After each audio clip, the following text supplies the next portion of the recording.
آج کا پہلا سوال ہے، ہمارے ہاں عموماً میت کو قبر میں دفنانے کے بعد اس کی قبر پر پانی یا گلاب کے عطر کا چھڑکاؤ کیا جاتا ہے، پھر گلاب کے پھولوں کی پتیاں بھی ڈالی جاتی ہیں، اور اگر قبر کسی بزرگ کی ہو تو اس پر چادر وغیرہ ڈالی جاتی ہے۔ اسی طرح قبر میں عہد نامہ رکھنا کہاں تک درست ہے؟ دیکھیں جی، جو جنازے سے متعلق جتنی چیزیں ہیں، خصوصاً میت کو جو دفنانے کے ساتھ ریلیٹڈ ہیں، اس میں اکثر جو ہمارے معاشرے کے اندر، سب کانٹیننٹ کے اندر رسومات ہیں، یہ بدعات ہیں۔ کچھ چیزیں سنت بھی ہیں لیکن زیادہ تر بدعات ہیں۔ یہ جتنی باتیں آپ نے گنوائیں، ان میں اکا دکا چیز تو آپ سنت کہہ سکتے ہیں، باقی اس سے بھی بڑھ کر لوگ تو کفنی لکھتے ہیں باقاعدہ، یعنی وہ کئی بار ہمارے پاس بھی لوگوں نے بھیجا ہے کہ جی آپ اس کے اوپر ذرا کلمہ لکھتے ہیں، فزیکلی کلمہ کفن کے اوپر لکھواتے ہیں۔ جو سمجھدار ہیں وہ کہتے ہیں نہیں جی فزیکلی نہ لکھیں، بس ہاتھ کے اشارے سے لکھتے ہیں، اور کلمہ لکھوانے کے لیے علماء کے پاس بھیجتے ہیں۔ آپ مسلمانوں کا لیول دیکھ لیں، وہ کلمہ بھی ٹائپ نہیں کر سکتے اس کے اوپر، ہینڈ رائٹنگ کے طور پر۔ اسی طریقے سے بعض لوگ حج اور عمرے کے لیے جب مکہ شریف جاتے ہیں، وہاں سے زمزم کے اندر بھگو کے لے آتے ہیں کفن کو۔ بعض لوگ مدینہ شریف کی مٹی لے آتے ہیں کہ ساتھ کفن میں رکھ دیں گے۔ عہد نامہ بعض لوگ، اب وہ عہد نامہ تو خود ہی کوئی ثابت نہیں ہے، اس کو رکھتے ہیں قبر کے اندر اور کہتے ہیں اس کی برکت سے کچھ ہو جائے گا۔ میرے بھائی، اس سے کچھ نہیں ہونا۔ صحیح بخاری اور صحیح مسلم کی متفق علیہ حدیث ہے کہ اللہ کے محبوب صلی اللہ علیہ وآلہ وسلم نے فرمایا، انسان کے 3 دوست ہیں، قبر میں صرف ایک ہی ساتھ جاتا ہے اور وہ اس کے اعمال ہیں۔ 2 دوست باہر ہی رہ جاتے ہیں، اس کا مال اور اس کے رشتہ دار، یہ قبر سے باہر رہتے ہیں۔ لہٰذا یہ قبر میں تو ان چیزوں سے کوئی نفع ہونے والا نہیں۔ جہاں تک پھول ڈالنے کا تعلق ہے، تو پھول کی تو اصل کوئی موجود نہیں ہے۔ اس کو جس حدیث پر قیاس کیا جاتا ہے نا، وہ بھی بہت دور کا قیاس ہے۔ وہ حدیث صحیح بخاری اور صحیح مسلم دونوں کے اندر موجود ہے کہ اللہ کے محبوب صلی اللہ علیہ وآلہ وسلم ایک جگہ سے گزر رہے تھے، تو آپ رک گئے اور آپ نے فرمایا کہ ان 2 قبر والوں کو عذاب ہو رہا ہے۔ یعنی اللہ تعالیٰ نے اپنے نبی علیہ السلام کو وہ غیبی خبر دے دی، دکھا دیا، اور فرمایا کہ کسی بہت بڑی بظاہر وجہ سے نہیں، ایک شخص جو ہے وہ چغلی کھاتا تھا اور دوسرا پیشاب کے چھینٹوں سے نہیں بچتا تھا۔ پھر نبی صلی اللہ علیہ وآلہ وسلم نے اپنے مبارک ہاتھوں سے ایک درخت کی ٹہنی توڑی اور اس کے 2 ٹکڑے کر کے دونوں قبروں پر ایک ایک ٹکڑا لگا دیا، اور فرمایا کہ جب تک یہ ہری رہیں گی، یعنی یہ بریکٹ میں ہے جو اگلے الفاظ ہیں، یعنی وہ لوگ کہتے ہیں تسبیح کرتی رہیں گی، یہ بریکٹ میں ہوتے ہیں۔ اصل میں الفاظ ہیں کہ جب تک یہ سرسبز رہیں گی، ان کے عذاب میں تخفیف ہوگی۔ اب اس حدیث کے تحت بعض لوگ یہ کہتے ہیں کہ چونکہ ہری جو ٹہنیاں ہیں وہ زندگی کی علامت ہے، اور وہ زندہ چیز جب اللہ کا ذکر کرے گی تو اس کی برکت سے قبر والے کو نفع پہنچے گا۔ اب یہ سب کچھ ایکسپلینیشن ہے، اس حدیث میں یہ الفاظ نہیں ہے، اور اس ایکسپلینیشن کے ساتھ آپ اختلاف بھی کر سکتے ہیں۔ اس کی وجہ یہ ہے کہ چیز کوئی ہری ہو یا سوکھ جائے، دونوں حالتوں میں اللہ کا ذکر کرتی ہے۔ سورہ بنی اسرائیل میں آیا نا کہ کوئی ایسی چیز نہیں ہے جو اللہ کی حمد کے ساتھ اس کی تسبیح نہ کرتی ہو، مگر یہ کہ تم اس کی تسبیحات کو سمجھ نہیں سکتے۔ سورۃ الرعد میں آیا کہ یہ جو بجلی گرجتی ہے، الرعد، یہ بھی اللہ کا ذکر کرتی ہے۔ صحیح بخاری کے اندر موجود ہے، حضرت عبداللہ ابن مسعود کہتے ہیں کہ بعض اوقات ہم اللہ کے محبوب صلی اللہ علیہ وآلہ وسلم کے ساتھ کھانا کھا رہے ہوتے تھے، تو وہ جو لقمہ ہم اٹھاتے تھے، ہم اس کی تسبیح کی آواز بھی سنتے تھے۔ یعنی حضور علیہ السلام کی موجودگی کی برکت سے یہ معجزہ عام لوگوں پہ بھی ظاہر ہو جاتا تھا، وہ اسے آبزرو کر لیتے تھے۔ تو کوئی خشک چیز ہو یا کوئی تر ہو، ہر چیز اللہ کا ذکر کرتی ہے۔ بعض محدثین کا یہ موقف ہے کہ یہ حضور کے ہاتھوں کی برکت ہے کہ آپ علیہ السلام نے اپنے مبارک ہاتھوں سے وہ ٹہنیاں لگائیں، اور اس کی وجہ سے ان کے عذاب میں تخفیف ہو رہی ہے۔ تو یہ بات زیادہ وزنی لگتی ہے۔ بہرحال اس سے اصل ثابت ہو گئی کہ آپ ٹہنی لگا سکتے ہیں۔ پھول ڈالنا یہ تو فضول خرچی ہے، کیونکہ وہ تو آپ نے خرید کے ڈالنے ہیں، اور پھر آپ کے وہ کام بھی نہیں آنا ہے. ٹہنی تو پھر بھی جو آپ تشریح کرتے ہیں کہ جب تک ہری رہیں گی وہ تو ہری رہیں گی, پھول تو کچھ عرصے کے بعد ویسے ہی خشک ہو جانے ہیں, آپ کا مقصد پورا نہیں ہوگا, تو ٹہنی ہی لگائیں, اتنی دور کا قیاس نہ کریں. اور پھر پھولوں میں ایک رسپیکٹ والا معاملہ بھی آ جاتا ہے, اور اسلام میں قبروں کی یہ والی رسپیکٹ نہیں ہے کہ لوگ جو ہے وہ اس کی اس قسم کی رسپیکٹ کریں. ویسے تو ہر مسلمان کی قبر کی رسپیکٹ ہے, صحیح مسلم میں حدیث ہے کہ کوئی کسی مسلمان کی قبر پہ بیٹھے اس سے بہتر ہے کہ انگاروں پہ بیٹھ جائے. یعنی قبر کی آپ توہین نہیں کر سکتے, وہ اپنی جگہ ہے, لیکن اس طرح کی رسپیکٹ بھی نہیں کر سکتے کہ معاملات اتنے آگے چلے جائیں. اور عموماً جو قبروں کے اوپر چادریں چڑھائی جاتی ہیں یا یہ پھول ڈالے جاتے ہیں وہ اس قسم کی رسپیکٹ ہے. اور اس طرح کی رسپیکٹ تو نبی علیہ السلام نے اپنی قبر کے بارے میں فرمایا, مسند احمد میں حدیث ہے, اللہم لا تجعل قبری وثنا یعبد, اللہ میری قبر کو ایسا بت نہ بننے دینا کہ لوگ اس کی پرستش شروع کر دیں. بخاری مسلم دونوں میں حدیث ہے. اما عائشہ کہتی ہیں کہ نبی علیہ السلام کی بیماری کے دن چل رہے تھے, آخری وقت آپ کا قریب تھا, اور آپ بار بار اپنے چہرے مبارک سے چادر ہٹاتے تھے تکلیف کی وجہ سے, اور کہتے تھے لعن اللہ الیہود والنصارى اتخذوا قبور انبیائہم مساجدا, اللہ کی لعنت ہو یہود و نصارہ پر, انہوں نے اپنے نبیوں کی قبروں کو سجدہ گاہ بنا لیا تھا. اور اما عائشہ کہتی ہیں حضور یہ اس لیے بات کر رہے تھے کہ آپ ہمیں ڈرا رہے تھے کہ آپ کی قبر کے ساتھ یہ کچھ نہ کیا جائے. اور آگے اما عائشہ کے الفاظ ہیں بخاری مسلم میں کہ اگر ہمیں یہ خطرہ نہ ہوتا کہ لوگ رسول اللہ کی قبر پہ سجدے شروع کر دیں گے تو ہم بھی زائرین کی زیارت کے لیے اس قبر مبارک کو اوپن چھوڑ دیتے, لیکن ہم ڈر رہے تھے. تو اس طرح کی رسپیکٹ نہ ہو کہ جس میں معاملات بہت آگے چلے جائیں. باقی یہ درست ہے کہ آپ ٹہنی لگا سکتے ہیں, اور یہ سنت مبارکہ ہے, اور حضور کی میں تو سمجھتا ہوں ہاتھوں کی برکت ہے. اس کو سپورٹی وہ حدیث بھی ہے بخاری اور مسلم دونوں میں. ایک حبشی عورت تھی جو مسجد نبوی کی صفائی کرتی تھی, اچانک فوت ہو گئی. صحابہ کرام نے رات کے وقت جنازہ پڑھ کے اسے دفنا دیا. نبی علیہ السلام نے کچھ دنوں کے بعد پوچھا کہ وہ عورت کدھر ہے, تو بتایا گیا یا رسول اللہ وہ تو فوت ہو گئی تھی. آپ نے فرمایا تم نے مجھے کیوں نہیں بتایا, میں بھی اس کا جنازہ پڑھتا. پھر آپ نے فرمایا مجھے اس کی قبر پہ لے جاؤ. حضور علیہ السلام قبر پہ لے گئے. حضور علیہ السلام کو صحابہ تو سمجھ رہے تھے کہ یہ تو عام سی عورت ہے, اس کی کیا امپورٹنس ہوگی, لیکن حضور علیہ السلام کے لیے تو جو دین کی خدمت کرنے والے لوگ ہیں ان کی امپورٹنس زیادہ ہے, چاہے وہ کچھ بھی ہوں دنیاوی سٹیٹس کے اعتبار سے. پھر نبی علیہ السلام نے اس کی قبر پہ جا کے جنازہ پڑھا, اور جب آپ واپس پلٹے تو یہ حدیث بخاری مسلم دونوں میں. مسلم کے آگے الفاظ ہیں, آپ نے فرمایا یہ قبریں اندھیروں میں ڈوبی ہوئی تھی, اللہ نے میرے جنازہ پڑھنے کی برکت سے انہیں نور سے بھر دیا ہے. تو اس سے یہ بھی پتہ چلا کہ وہ کافروں کی قبریں نہیں تھیں, کیونکہ کافر کو مرنے کے بعد نفع نہیں قبر میں پہنچ سکتا, مسلمانوں کی قبریں تھیں. اب میں صحابہ نہیں کہتا, آپ لوگ گستاخی کا فتویٰ لگا دیں گے. اس زمانے کے جو بریلوی دیوبندی اہل حدیث ہوتے تھے ان کی قبریں تھیں. یہی مجھے کہنا پڑے گا مجبوراً, ٹھیک ہے, حضور کے زمانے کے. تو آپ علیہ السلام کی دعا کی برکت سے یہ معاملہ اس طرح کا ہو گیا. تو یہ ٹھیک ہے, آپ قبر پہ جا کے بھی جنازہ پڑھیں. اور دیکھیں آٹومیٹکلی اللہ تعالیٰ نے میت کو نفع پہنچانے کے لیے یہ پھولوں والا کام کرنے کی ضرورت نہیں, کئی اور طریقے رکھ دیے ہیں. صحیح بخاری اور مسلم دونوں میں حدیث موجود ہے کہ ایک مسلمان کے دوسرے مسلمان پہ 5 حق ہیں, 5 حقوق ہیں. ان میں سے ایک یہ ہے کہ جب وہ مر جائے تو اس کا جنازہ پڑھے. تو جنازہ پڑھے گا تو اس کے لیے دعا کرے گا اس میں, تو وہ نفع اسے پہنچے گا. تو پھول ڈال کے ضرور نفع پہنچانا ہے.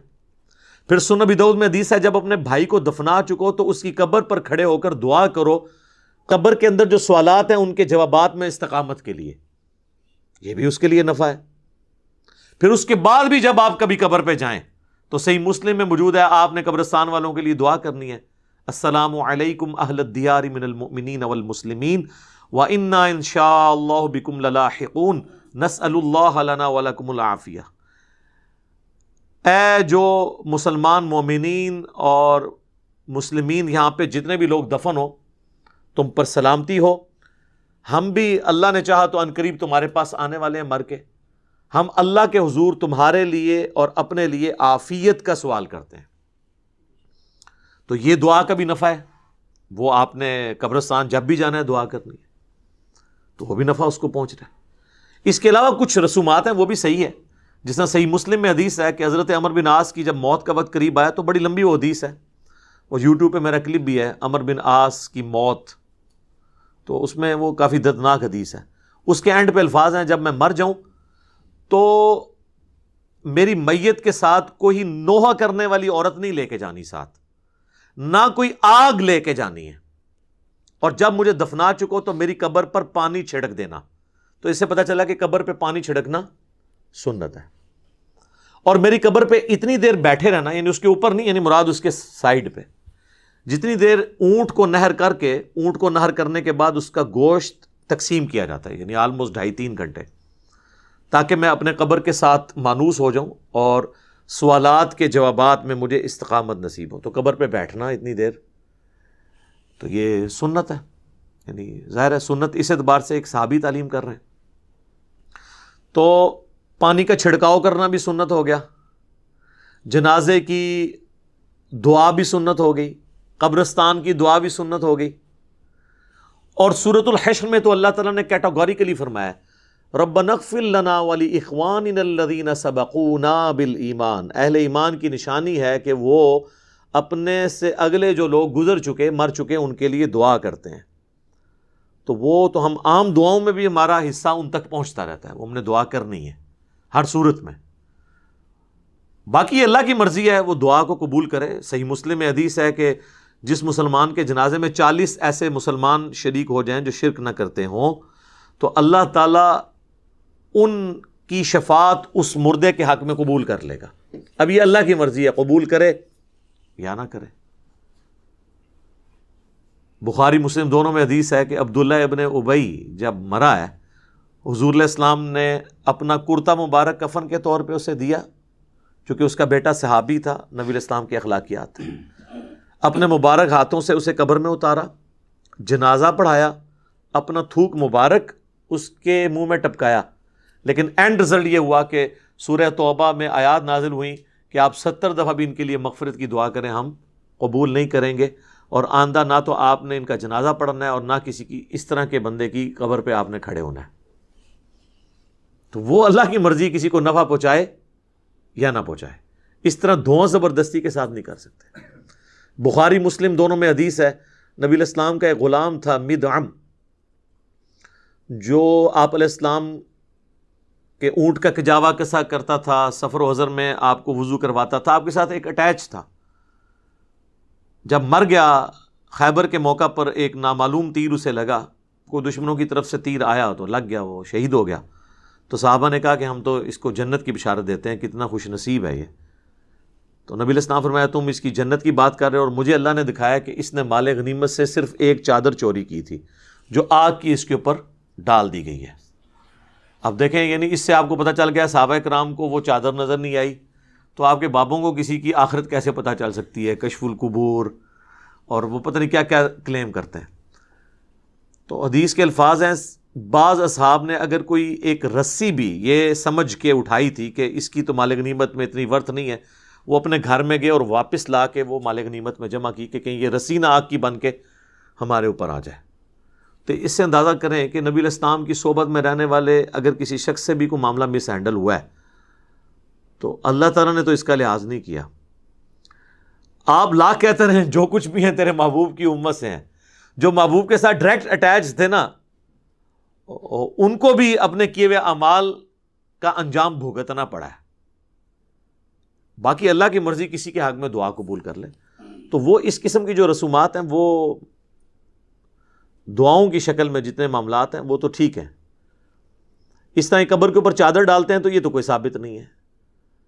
صحیح مسلم میں حدیث ہے کہ نبی علیہ السلام کی قبر میں سرخ رنگ کی چادر بچھائی گئی تھی، آپ کے جسم مبارک اور مٹی کے درمیان، تاکہ یعنی وہ مٹی نہ لگے جسم مبارک اور کفن کو۔ تو وہ یہ جو انہوں نے ایک عقیدہ گھڑا ہوا ہے نا المحنت کے اندر، دیوبندیوں نے، بریلوی بھی مانتے ہیں کہ وہ حصہ زمین جو حضور کے ساتھ ٹچ کیے ہوئے ہے، سر کوئی حصہ زمین ٹچ نہیں کیا، وہ بیچ میں سرخ چادر ہے اور اس کے بعد کفن بھی ہے۔ تو آندہ وہ کہا کریں کہ وہ سرخ چادر اور وہ سفید کفن جو حضور کے ساتھ ٹچ ہوا ہے اس کے بارے میں بھی کچھ چیز بنائیں آپ۔ ہم تو انجین نہیں کریں گے، میں اس پہ بھی ایک ڈیٹیل ویڈیو بناؤں گا کچھ عرصہ صبر کرنے کے بعد انشاءاللہ تعالی، جب انہیں دیا ہوا جو ایک اللہ کی طرف سے ایک سمجھ لیں زخم خشک ہونے لگے گا تو پھر دوبارہ سے ہم انشاءاللہ تعالی ان کے بزرگوں کے عقائد کی انجینئرنگ کریں گے قرآن و سنت کی روشنی میں.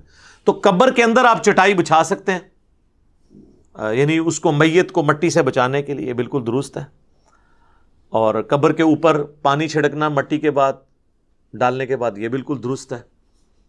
اور میرا خیال نہیں ہے کہ اس میں آپ کو کوئی عطر وغیرہ کی بوتل ضائع کرنے کی ضرورت ہے، اس لیول پہ جانے کی ضرورت نہیں ہے.